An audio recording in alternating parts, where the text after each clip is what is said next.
Welcome, folks, to the next episode of BattleTech Simplified, Season 2. I'm Michael Hauptmann, I'll be your host and commentator, and in today's episode we will be covering one of the first ever Omni-Mechs ever created in an attempt to emulate and indeed copy the best aspects of Clan Wolf's signature assault mech, the Direwolf. Today we will be covering the Lyran Alliance's Omni-Mech premiere, the Hauptmann.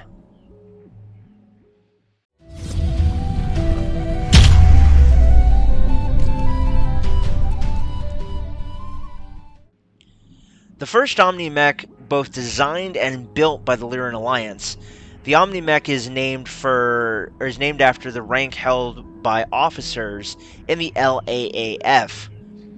The inspiration of for the Hauptmann is drawn from the Daishi Omni-Mech used by the clans, using information from captured Daishis and data gleaned from the construction of the Firestarter Omni-Mech, which was shared by the Draconis Combine. The end result is a powerful Omni-Mech capable of defending itself in most combat situations. The Hauptmann is built on a standard chassis and powered by a 285 fusion engine, adding to the mech's durability as it cannot be killed by a side torso loss.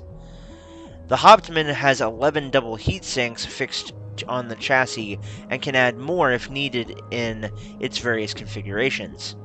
For protection, the Hauptmann carries 18.5 tons of armor and has case fixed in the right torso to protect against ammunition explosions.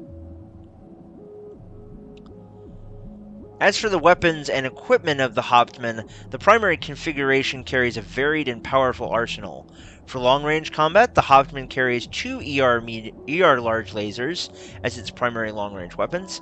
These give the Hauptmann Prime a good long-range damage capability. For close combat, the mech has two LBX 20 autocannons for devastating close-range firepower, backed up by two medium pulse lasers, an ER small laser, and a pair of Streak SRM-2 launchers.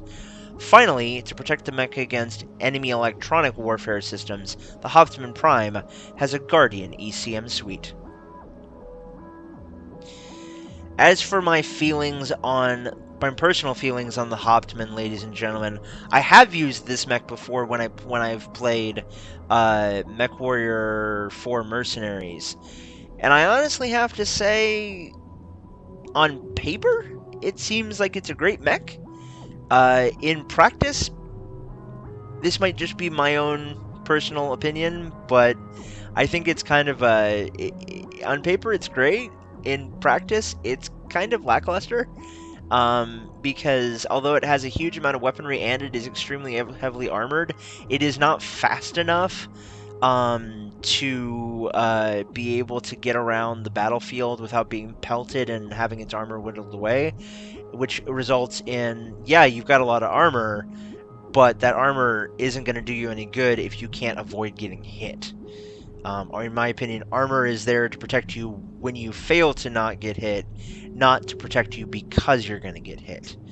At that point, it kind of has a factor of diminishing returns. So that's just my 2 cents. Take it as you will.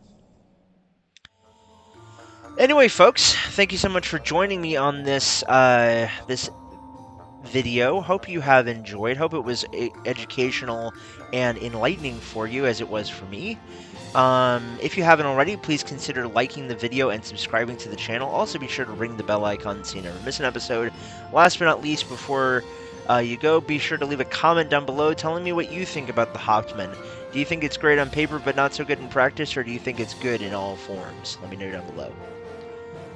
Anyway, folks, I'm Michael Hauptmann. I've been your host and commentator, and stay tuned for the next episode in next week when we cover the 100-ton final mech of the assault class and finish out this season.